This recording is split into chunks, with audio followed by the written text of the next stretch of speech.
ધોરણ 11 chapter number 2 lecture number 32 એના કેટલાક દાખલા જોવાના છે આપણે. છેલ્લે 2 પોઈન્ટ મેં તમને 15 કર્યો હતો સ્વાધ્યાયનો. હવે છે સ્વાધ્યાયનો 2.16. બરાબર, સાંભળજો, મજા આવશે થોડુંક. હું જોઈ લે પહેલા કેટલી વસ્તુ દેખાય છે. સ્વાધ્યાયનું 2 ટેબલ લીધું જેથી કરીને મને દેખાય. 2.16 પરમાણુવીય માપક્રમના લંબાઈનો સુવિધાજનક એકમ. ટૂંકમાં પરમાણુઓની લંબાઈ માપવા માટેનો સારો એકમ. કારણ કે પરમાણુની લંબાઈ માપવા માટે કિલોમીટર, મીટર, સેન્ટીમીટર, મિલીમીટર ન મપાય. કારણ કે પરમાણુનું કદ બહુ જ નાનું હોય. તેનો સારો એકમ, બરાબર, એ લોકોએ આપ્યો છે એંગસ્ટ્રોમ. 1 એંગસ્ટ્રોમ સારો એકમ. તે મારા દીકરાઓને આવડે છે, લખાયું તમે 10⁻10 મીટર દ્વારા દર્શાવેલ છે. હાઇડ્રોજન પરમાણુનો વિસ્તાર. હાઇડ્રોજન પરમાણુનો વિસ્તાર એટલે એની ત્રિજ્યા કહેવાય. તો અહીંયા લખશું આપણે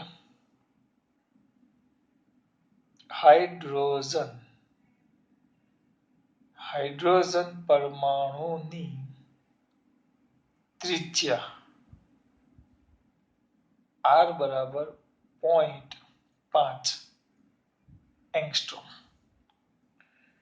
એટલે એંગસ્ટ્રોમ ને કાઢી નાખો તો 0.5 ગુણ્યા 10⁻10 મીટર. 10⁻10 મીટર. 10⁻10 મીટર.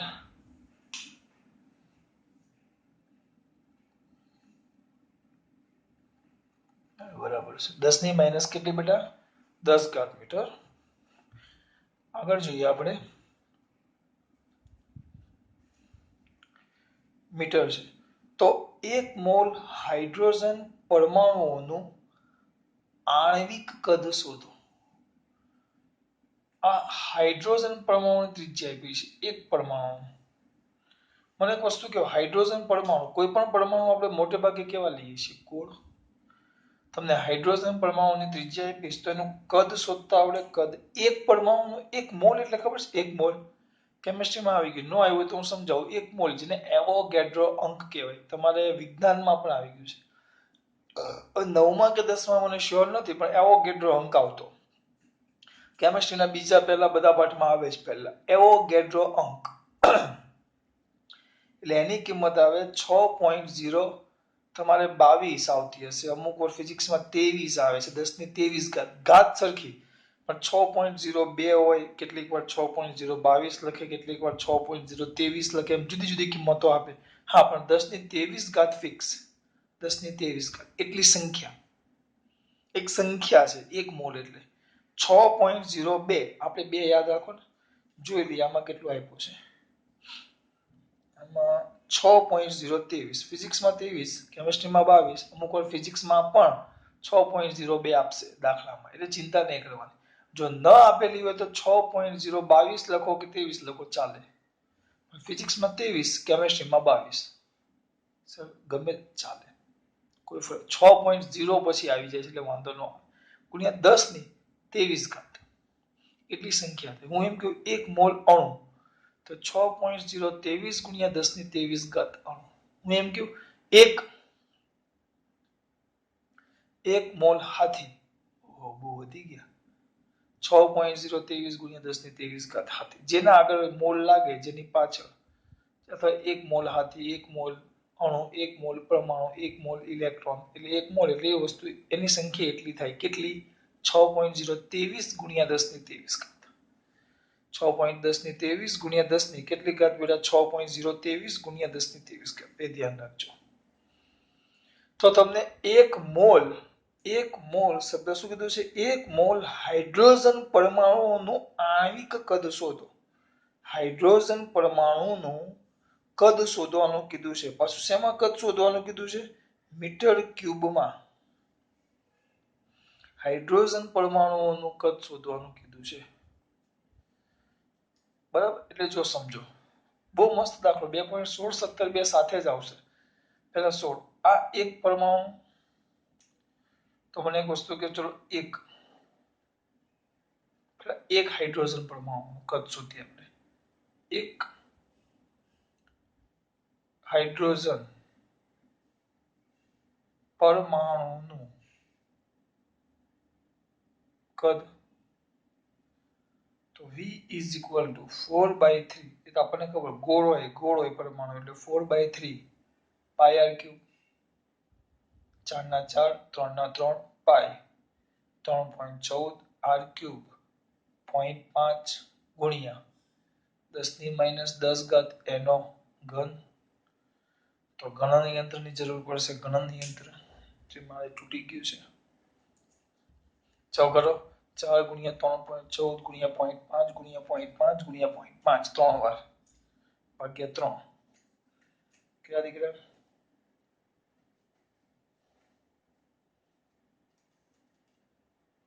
4 × 3.14 ગુણ્યા 0.5 ગુણ્યા 0.5 ગુણ્યા 0.5 ભાગ્યા 3. 0.52 જેવો તમારે આવ્યો. 0.52 પછી 3 3 3 ચાલુ ગુણ્યા 10 - 30 10 × 30 આટલા ઘાત મીટર ક્યુબ એનું એક પરમાણુ આવ્યું. આપણે તો કેટલાનું શોધવાનું છે? 1 મોલ. 1 મોલ હાઇડ્રોજન પરમાણુનું કદ. 1 મોલ. તો એ કદ એટલે વિદેશ થાય. એક પરમાણુનું કદ V, તો 1 મોલને એવોગાડ્રો Na કહેવાય. Na એકનું કદ આટલું, તો આટલાનું કેટલું? એમ લખું, એક વિદ્યાર્થીનું કદ 10 મીટર ક્યુબ છે, તો 100 વિદ્યાર્થીનું કદ, તો n વિદ્યાર્થીનું કદ કેટલું? તમે શું કરશો? n ગુણ્યા 10 મીટર ક્યુબ કરી નાખો. તો 1 મોલનું કીધું છે, એકનું જ કીધું, 1 મોલનું. 1 મોલનું આ એક હાઇડ્રોજન પરમાણુનું કદ છે. આ જે છે આપણે 1 મોલનું કીધું છે. તો 1 મોલ એટલે કઈ જ નહીં. શું કરવાનું? જે એકનું કદ છે એના ગુણ્યા શું કરી નાખવાનું? એને એવોગાડ્રો અંક. 1 મોલ માટે એવોગાડ્રો અંક આવે, જે હમણાં આપણે બૂમો પાડી 2 વાર બોલ્યો. 0.2333 ગુણ્યા 10 - 30 ગુણ્યા આ તો v ની કિંમત મૂકી ઉપરથી ગુણ્યા એને 6.023 ગુણ્યા 10 - 23 લાગી પડવા દીકરાઓ. 0.5233 ગુણ્યા 6.023 ઇઝ ઇક્વલ ટુ 3.152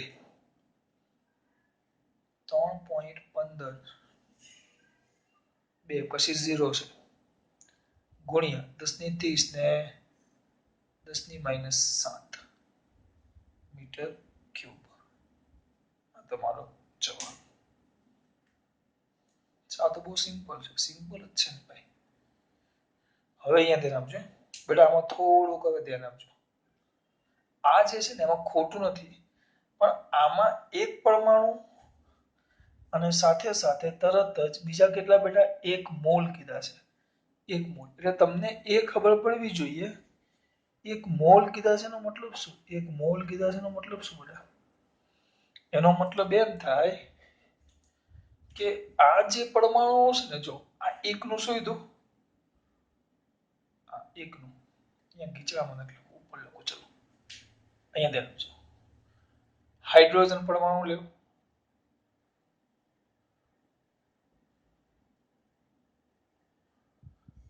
આકૃતિ દોરી તો હાઇડ્રોજન પરમાણુમાં દીકરા તરત કે સલામ, આ મારો હાઇડ્રોજન પરમાણુ છે. પણ હું એમ કહું છું, આમાં તમને પહેલા કીધું 1 મોલ. 1 મોલ હાઇડ્રોજન પરમાણુ, હાફ નથી, હાઇડ્રોજન પરમાણુ નું કદ એક પરમાણુનું કદ, જે કદને તમે v બરાબર આમ એક જ છે. હવે તમે એક મોલ હાઇડ્રોજન પરમાણુનું કદ, જેને મેં v ડેશ કીધું, તો v ડેશ બરાબર Na into v લખ્યો છે આપણે, બેનો ગુણાકાર કર્યો. પણ આમ રિયલમાં તમે જુઓ તો એ કદ તમે કેવી રીતે કર્યું? મેં આમ કર્યું છે કે બધા જ આમ હાઇડ્રોજન પરમાણુ એકબીજાને હાવ અડી અડીને, વચ્ચે કોઈ જગ્યા જ નથી એમ.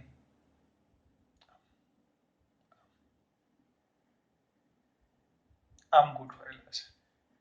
તમે આ જે કદ શોધ્યું ને આવું દર્શાવે, આ રીતે ગોઠવાયેલા છે.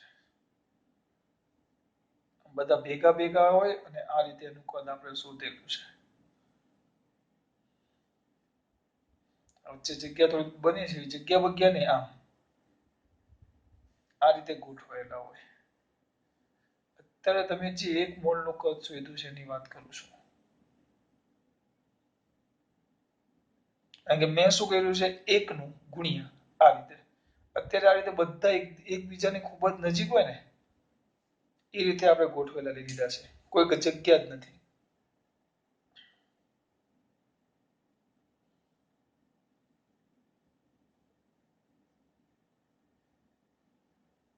ખૂબ જ નજીક હોય, કોઈ જગ્યા જ નથી, એક ગુણ્યા બધું, તો આ રીતે.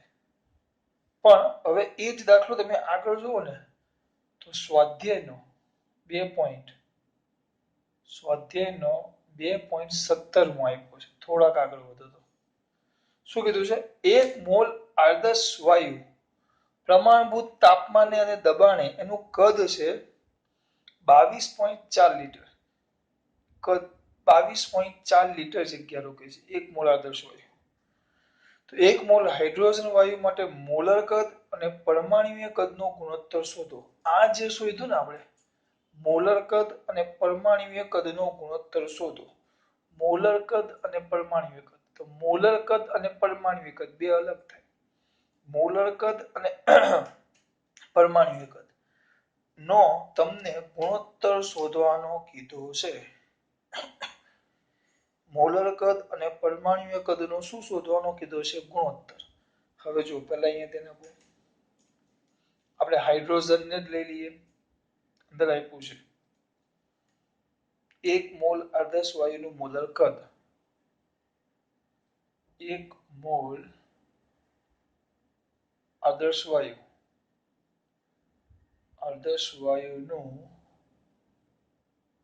મોલર કદ. ટૂંકમાં આપણે અહીંયા આદર્શ વાયુ તરીકે હાઇડ્રોજન જ લીધો છે. એનું કદ કોઈ પણ એક મોલ લ્યો, કોઈ પણ હાઇડ્રોજન કોઈ પણ હોય, એનું મોલર કદ તમને ખબર છે. મોલર કદ કેટલું આવે? 22.4 લીટર. STPA, આ ધ્યાન રાખજો, STPA, standard temperature and pressure. Standard temperature and pressure. Standard temperature કેટલું આવે? કેમિસ્ટ્રીમાં આવી ગયું. દબાણ આવે 1 atm, એક વાતાવરણ દબાણ. સ્ટાન્ડર્ડ ટેમ્પરેચર 27°C એટલે 300 કેલ્વિન તાપમાન. તો STPA કોઈ પણ વાયુ લ્યો, આદર્શ વાયુ ખરેખર આદર્શ નામ જ છે. વ્યવહારમાં આદર્શ વાયુ શક્ય નથી. હા, પણ કેટલાક, દાખલા તરીકે ઊંચા તાપમાને અને નીચા દબાણે કેટલાક વાયુ આદર્શ વાયુ તરીકે વર્તે. દાખલા તરીકે એમ કહું કે વિદ્યાર્થી, એક આદર્શ વિદ્યાર્થીનું ઉદાહરણ આપો. આદર્શ વિદ્યાર્થી શક્ય જ નથી. કેમ? જો કોઈ છોકરો ભણવામાં હોશિયાર હોય તો રમવામાં ડૂબો હોય, રમવામાં હોશિયાર હોય તો બોલવામાં ડૂબો હોય. કઈક ખામી તો હોય જ, બધા ક્ષેત્રે પારંગત ન હોય. અથવા ચલો વિષયની વાત કરીએ તો ક્લાસમાં રહેલા એક આદર્શ વિદ્યાર્થીની વાત કરું, જે ભણવામાં સંપૂર્ણ હોશિયાર, તો ખોટું છે. કારણ કે બધા વિષયમાં માર્ક્સ આવતા હોય તો ચિત્રકામમાં ઓછા આવતા હોય. હા, તમે એમ કહો કે ચલો ગણિતમાં આદર્શ વિદ્યાર્થીની વાત કરો તો એ શક્ય છે. એક મળે આપણને ગણિતમાં બધું જ આવડતું હોય આપણા ધોરણ પૂરતું. હું કઈ બોલું જ ખબર પડે એમ. ખરેખર આદર્શ શક્ય નથી, પણ કેટલાક સંજોગો ધ્યાનમાં લ્યો તો તમને આદર્શ મળે. કેટલાક સંજોગો ધ્યાનમાં લ્યો તો આદર્શ મળે. તો ખાલી યાદ રાખો, એક મોલ આદર્શ વાયુનું મોલર કદ એ લોકોએ આપેલું છે. કેટલું છે મોલર કદ? કેટલું છે બેટા? 22.4 લીટર. 22.4 લીટર એક મોલ આદર્શ વાયુ. એટલે અત્યારે આપણો હાઇડ્રોજન આદર્શ વાયુ જ છે. આ એક મોલ આદર્શ વાયુ. જો શબ્દ પર ધ્યાન આપજો, આ આદર્શ વાયુ સ્વરૂપે છે. વાયુ સ્વરૂપે એટલે શું? આ બેમાં ફરક શું છે જોજો, ધ્યાન આપજો. એક મોલ આદર્શ વાયુનું કદ અને એક મોલ પરમાણુનું કદ, એ તમને ખાલી ફરક પડવો જોઈએ. ચલો પેલા 22.4 લીટર નો ચાલે ને મીટર ક્યુબમાં ફેરવવું પડે. મેં તમને આગળ બૂમો પાડીને કીધેલું કે આમ એક ઘન લેવાનો, આમ ઘન. આ બધું પરીક્ષામાં લખવાનું નથી, પરીક્ષામાં તો બહુ ઓછું લખવાનું, બધું સમજૂતી માટે છે. એક ટુકડો લઈ લો, એક ઘન જેની લંબાઈ પણ 1 મીટર, પહોળાઈ પણ 1 મીટર, ઊંચાઈ પણ 1 મીટર, બધું 1 મીટર. ટૂંકમાં 1 મીટર લાંબુ, 1 મીટર એટલે મારા હાથ જેટલું થાય, 1 મીટર લાંબુ, 1 મીટર ઊંચું અને 1 મીટર પહોળું, એટલે એક મોટું એવું ખોખું થાય, ટૂંકમાં ટાંકી બને 1 મીટર ક્યુબની. તો આની અંદર 1000 લીટર આવે, 1000 લીટર. કોઈ પણ વસ્તુ, આપણે પાણી લ્યો, પાણી જ આવે, 1000 લીટર પાણી આવે, ધ્યાન રાખજો. તેનો મતલબ એમ થયો 1000 લીટર, 1000 લીટર બરાબર 1 મીટર ક્યુબ થાય. 1000 લીટર બરાબર 1 મીટર ક્યુબ થાય. તો 1 લીટર બરાબર કેટલા? તો કેટલા થાય? મારા દીકરા તરત બોલશે કેટલા? તો શું થાય કેટલા? તો ઇઝ ઇક્વલ ટુ, સીધો અહીંયા લખો તમે, ઇઝ ઇક્વલ ટુ 1/1000 ગુણ્યા 1 મીટર ક્યુબ. તો કેટલા થાય? 1000 ઉપર જાય તો 10 ની -3 ઘાત મીટર ક્યુબ. કેટલા? 1 લીટર બરાબર આવી ગયું. આ સંબંધ છે 1 લીટરનો. જે સંબંધ મેં એકવાર સાબિત કરીને તમને આપ્યો, કોઈ વાર નહીં આપીશ. 1 લીટર બરાબર 10 ની -3 ઘાત મીટર ક્યુબ. આ તો નાના ધોરણમાં ભણી ગયા હશો, મને ખબર છે યાદ ન હોય એટલે મેં પાછું યાદ કરેલું. 1 લીટર બરાબર 10 ની -3 મીટર ક્યુબ. 1 લીટર બરાબર 10 ની -3 મીટર ક્યુબ. જો અહીંયા સુધી પહોંચ છે આપણા દીકરા. થોડાક આગળ જઈએ એટલે હવે આને સીધું ફેરવવું હોય તો પરીક્ષામાં આવું બધું નહીં કરવાનું. આની કોઈ જરૂરત નથી. This is not for exam, this is for only your knowledge. આ માત્ર તમારી સમજૂતી માટે છે. તો સીધું અહીંયા આપણે એમ જ લખવાનું 22.4 લીટર, એના જગ્યાએ યાદ રહેવું જોઈએ 10 ની -3 મીટર ક્યુબ. પૂરું. એટલે 1 મોલ આદર્શ વાયુનું મોલર કદ આટલું થાય. 22.4 ગુણ્યા 10 ની -3 મીટર ક્યુબ. 22.4 ગુણ્યા 10 ની -3 મીટર ક્યુબ. આ યાદ રાખજો મિત્રો. બરાબર અહીંયા લખું છું, જગ્યા બચાવવા. પણ સર આ 1 મોલ આદર્શ વાયુ તમે અંડરલાઈન કરી છે, આદર્શ વાયુ એટલે વાયુ સ્વરૂપે છે. વાયુ સ્વરૂપે છે. જો આમાં તો હું પરમાણુ લેવ, આ આદર્શ વાયુને ગોઠવણી લેવ, તો એમાં દીકરા આ જે બધા અણુઓ હોય ને એ વાયુ સ્વરૂપે. વાયુ સ્વરૂપે તો અણુઓ એકબીજાની નજીક ન હોય, એકબીજાથી દૂર હોય, દૂર. એટલે એમાં તમે જો વાયુઓ જુઓ તો એમાં એની અંદર, એની અંદર બધા જે વાયુઓ છે ને બેટા, પેલા બધા વાયુઓ અણુઓ છે ને એમ છૂટા છૂટા હોય છે.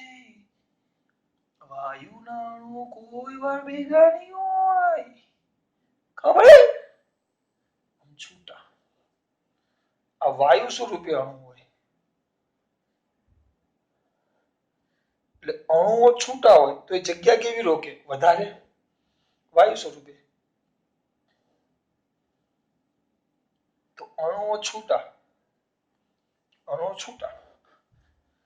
વાયુ સ્વરૂપે. થોડુંક આડું થઈ ગયું છે, પૂછી નાખીએ. આપણી પાસે પૂછવાની વ્યવસ્થા છે.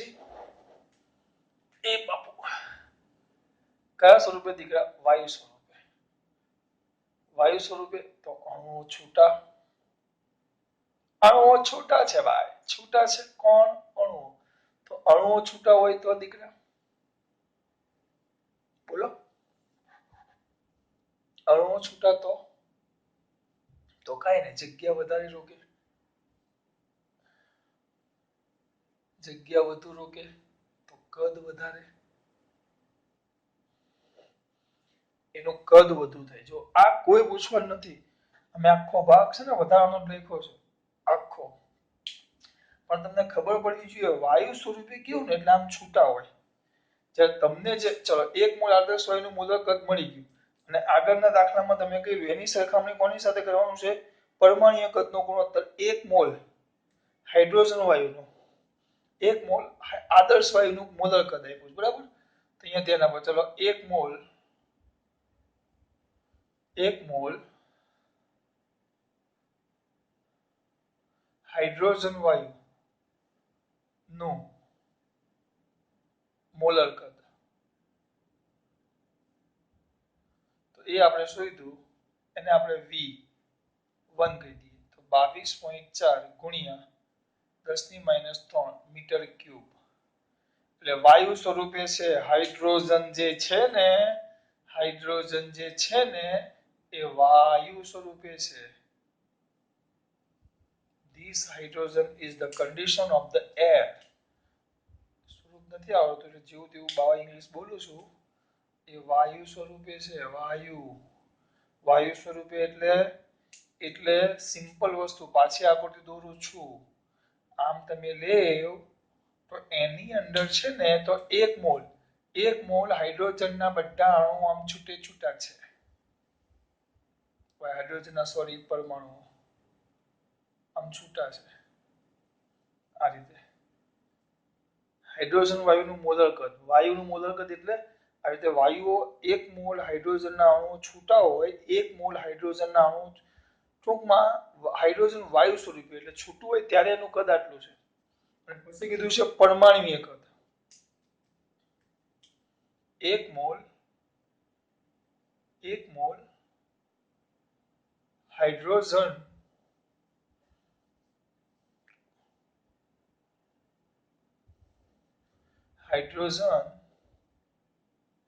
માટે પરમાણ્વીય કદ.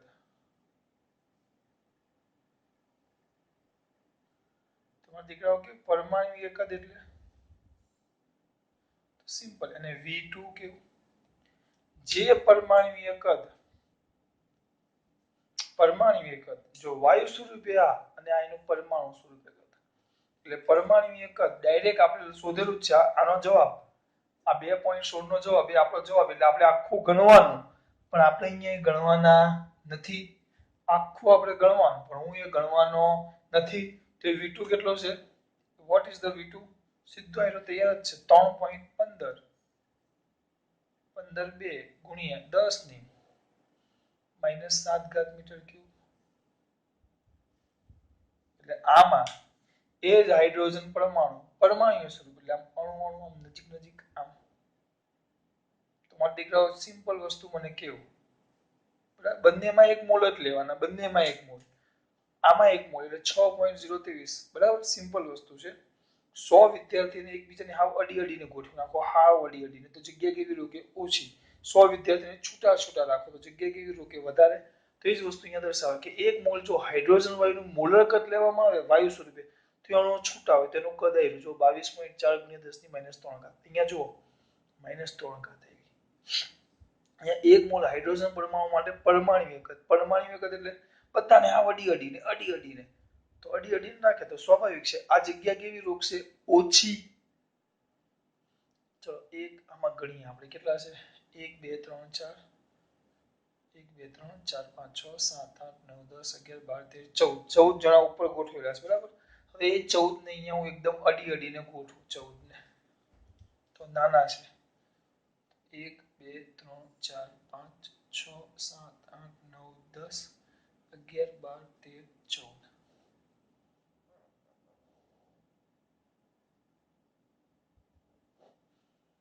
સ્વાભાવિક છે.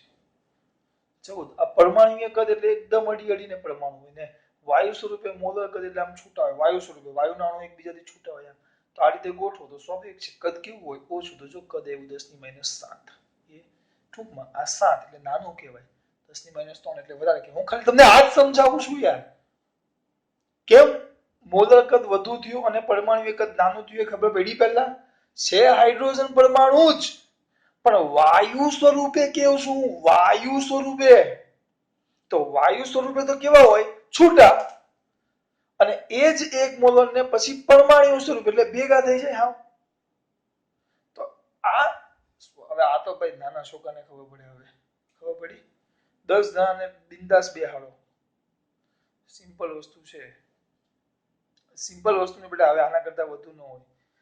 આ છૂટા રાખો વાયુ સ્વરૂપે તો જગ્યા વધુ રોકે, ભેગા હોય આમ પરમાણુ સ્વરૂપે એકદમ ભેગા કરી નાખો તો આ જગ્યા ઓછી. તો જો બે ના કદ આનું 3 ઘાત ને આની 7 ઘાત, તો આ વધુ અને આ ઓછું, એટલે આ કદ નાનું. આ કદ ક્યાં આવ્યું? ત્યાં આવ્યું. આખું સાબિત કર્યું. તમારે 1 મોલ હાઇડ્રોજનનું પરમાણુ કદ એટલે આટલું અહીંયાથી આટલું સાબિત કરવાનું. પહેલા આ લખવાનું. પહેલા કેટલું લખવાનું? 1 મોલ આદર્શ વાયુનું કદ, તો 1 મોલ હાઇડ્રોજનનું વાયુનું મોલર કદ એટલે આ, પછી 1 મોલ માટે પરમાણુ કદ એટલે આખું આ સાબિત કરવાનું અને આને V2 નામ આપી દેવાનું. હવે આ બંનેનો ગુણોત્તર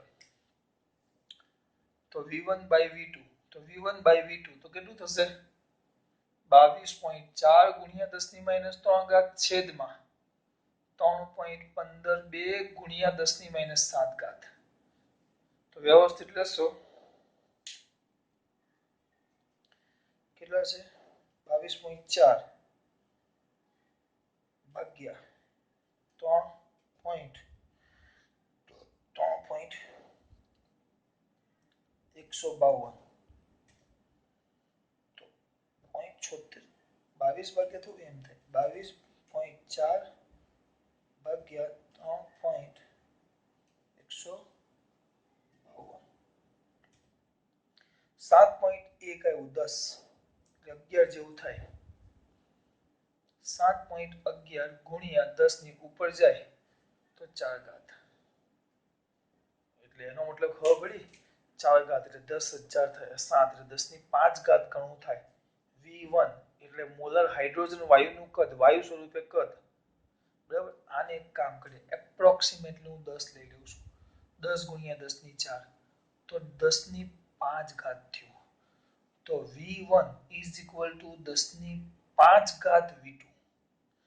V1 is equal to 10⁵ V2. ટૂંકમાં લખું સમજૂતી માટે ખાલી. બરાબર? તો કેટલું થયું? V1 એટલે વાયુ સ્વરૂપેનું કદ એ V2 એટલે તમે પરમાણુ સ્વરૂપે કદ ગણો, 1 મોલ હાઇડ્રોજન વાયુ સ્વરૂપે કદ, 1 મોલ હાઇડ્રોજનના પરમાણુઓનું ખાલી કદ ગણો તો એના કરતા 10⁵ 5 ઘાત એટલે 1 લાખ ગણું કદ હોય. એટલે છૂટા બહુ વધારે જગ્યા. ટૂંકમાં આ શું સાબિત કરે? કે વાયુ સ્વરૂપમાં પરમાણુઓ વચ્ચે જગ્યા બહુ જ વધારે હોય. આ એ સાબિત કરે. તો 10⁵ ગણું થાય.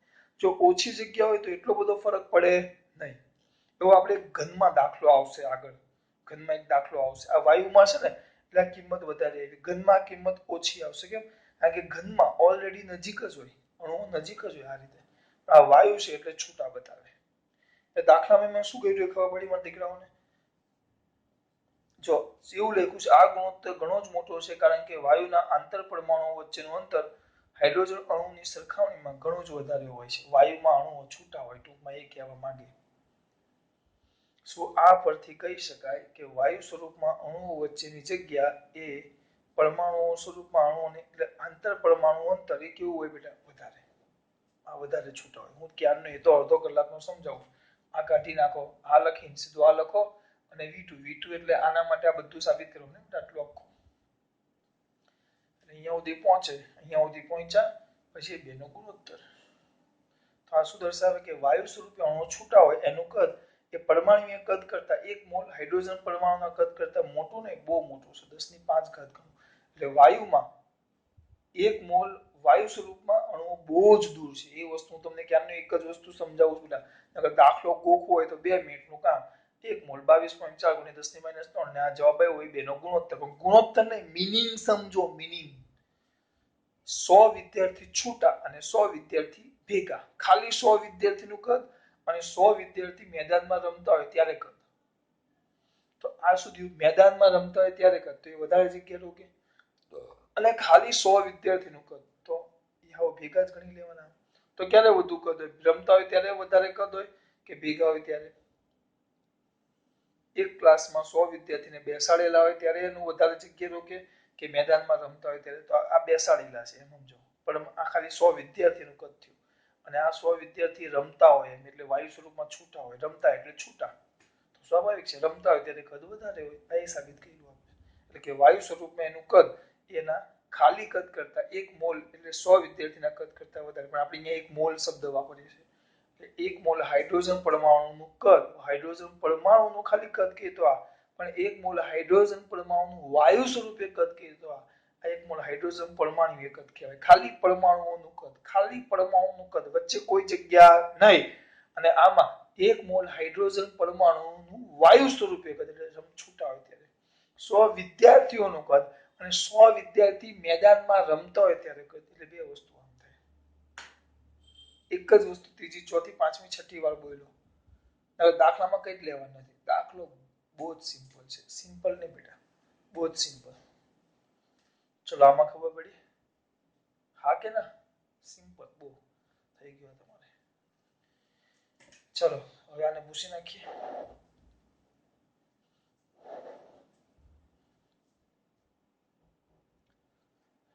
હવે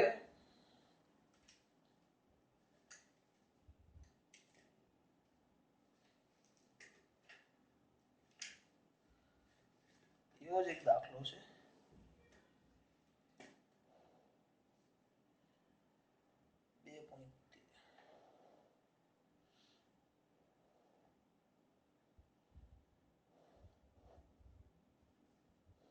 ભૂસું છો?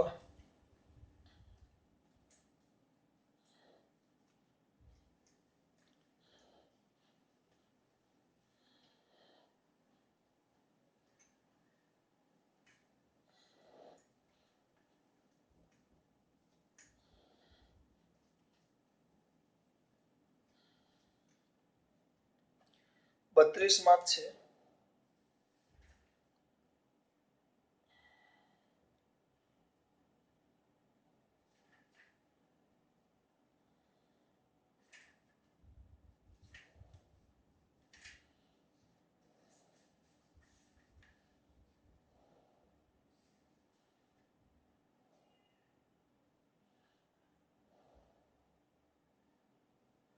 ચલો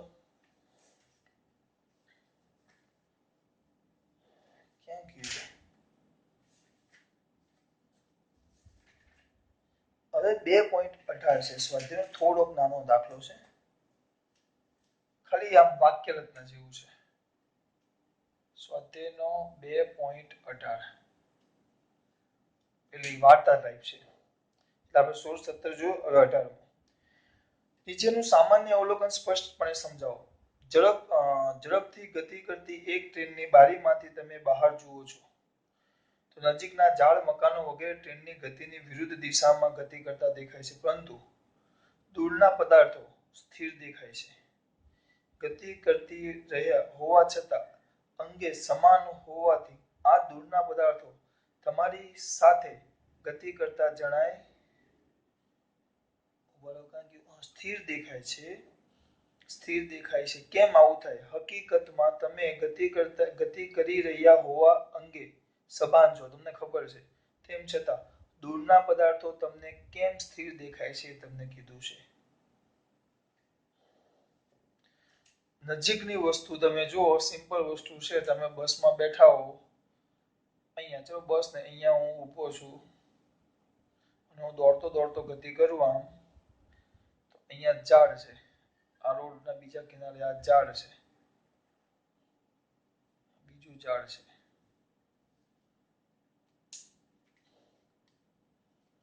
આ ફેન્સી ઝાડ છે, ત્રીજું. બરાબર? તો હું જેમ આગળ જઈશ એમ, જેમ હું આમ આગળ જઈશ, એનો સવાલ એવો છે, હું જેમ આગળ જઈશ you can see that all the ઝાડ is જાય પાછળ. આ બધા ગતિ કરતા દેખાય છે, પણ દૂર, આ દૂર સૂર્ય છે, આપણો સૂર્ય. બોલો સૂર્યનારાયણ દેવ કી જય. તો આ દૂર સૂર્ય, એ તો આપણને સ્થિર જ દેખાય. આ આપણને સ્થિર દેખાય. એવું કેમ? એવું કેમ? વાય? કેમ સૂર્ય આપણને સ્થિર દેખાય? તો રીઝન છે. જો આ બધા ગતિ કરો, તમે અહીંયાથી અહીંયા આવો, જો આ એક ઝાડ લો, બે દોર્યા મેં. અત્યારે આ એક ઝાડ, ચલો તમે થોડોક સમય પછી અહીંયા આવી ગયા. જો તો આને ફેરવો, જો આને બેને જોડો, તો પહેલા અહીંયા હતો હું, બરાબર? આને સીધું જોવું તો હવે આમ ગયો, તો તમે જ્યારે ગતિ કરો ને તો આ કોણીય ફેરફાર બહુ મોટો છે, જો બહુ જ મોટો કોણીય ફેરફાર બહુ મોટો છે. આ કોણીય ફેરફાર કહેવાય. કે પહેલા જે અહીંયા હતો મારાથી સીધો એ સીધા તમે આગળ જાઓ તો દાખલા તરીકે 60 ડિગ્રીનો ફેરફાર થયો એટલે મને આ ગતિ કરતો દેખાય. કોણીય ફેરફાર વધારે હોય. જ્યારે સૂર્યની વાત કરો સૂર્યની, હવે આ રીતે જોવા જાવ તો સૂર્યમાં કોણીય ફેરફાર બને, પણ શાંતિ રાખો. તમે આમ દોડશો ને અને આપણો સૂર્ય છે, તમે રસ્તા પર અહીંયા દોડતા હોય ને બેટા, બરાબર, તો હવે જો એ નિરૂપણ કરવા હું જાઉં, નિરૂપણ દોડતો દોડતો ગતિ કરતો કરતો અહીંયા આવી જાવ ને, તો સર તમે એમ દોડો તો ખૂણો મોટો જ થાય. અરે બામ પણ બેટા આ સૂર્ય છે, તો સૂર્ય અને પૃથ્વી વચ્ચેનું અંતર જોવો તો બહુ મોટું આવે. બહુ મોટું એટલે તમે અહીંયાથી 500 કિલોમીટર જાઓ ને, 500 કિલોમીટર, તો એ તમે અહીંયા ને અહીંયા જાઓ તો આ ખૂણો સ્વાભાવિક કેવો થવાનો? આ ખૂણો સ્વાભાવિક કેવો થાય? કોઈ ચેન્જ જ ન હોય, એટલે તમને સ્થિર દેખાય. ખૂણામાં ફરક ન પડે. આ તો આપણે દોર્યું કે સૂર્ય થોડા બોર્ડમાં આવે યાર. ચલો એક બીજું ઉદાહરણ આપો. દાખલા તરીકે સિમ્પલ વસ્તુ છે, સિમ્પલ. અને સમજવાનો તમે જાતે પ્રયત્ન કરજો. હવે દાખલા તરીકે તમે અહીંયા ઊભા છો, બરાબર, તો તમે કોઈ વાર જોતા હશો દરિયા કિનારે ઊભા હોય, આ અનુભવ કર્યો હશે. દરિયા કિનારે ઊભા હોય તો દરિયા કિનારે ઊભા હોય તો નજીકની બોટ જતી હોય ને, નજીકની બોટ તો આપણને કમ્પ્લીટ ગતિ કરતી દેખાય, એ સ્પીડમાં જાય છે. કેમ સ્પીડમાં જાય? જ્યારે દૂર વસ્તુ હોય, દૂર દૂર બહુ જ દૂર વસ્તુ હોય, દાખલા તરીકે તમે તમારી જ્યાં સુધી નજર જતી હોય ત્યાં દરિયામાં કશે દૂર મોટો જહાજ હોય, મોટું જહાજ બહુ દૂર આમ છેલ્લે, તો એ જહાજ તમને ગતિ કરતું હોય ને તો એ સ્થિર લાગે. કેમ? કારણ કે દૂર છે, એટલે સ્થાનનો ફેરફાર બહુ ઓછો થાય. એક બીજું ઉદાહરણ આપો એનું. તમે આ બહુ સિમ્પલ ઉદાહરણ તમે જુઓ છો, કારણ કે અંતર વધી જાય એટલે ફેરફાર કેવો થવાનો? ઓછો. કોણીય ફેરફાર એટલે તમને સ્થિર જણાય. સૂર્યને તમે જુઓ તો સવારે ઉઠો તો સૂર્ય આપણી સામે દેખાય, આમ સામું. પણ તમે એને એક ધારું જોયા કરો તો તમને એમ સૂર્ય ખસતો દેખાશે ના, કારણ કે કોણીય ફેરફાર બહુ ઓછો થાય, કારણ કે સૂર્ય આપણાથી બહુ દૂર છે. તમે અહીંયા ઊભા રહ્યો, આ પૃથ્વી છે, તમે અહીંયા ઊભા છો, આપણા માટે તો આમ આમ નથી, ખબર છે આ પૃથ્વી છે.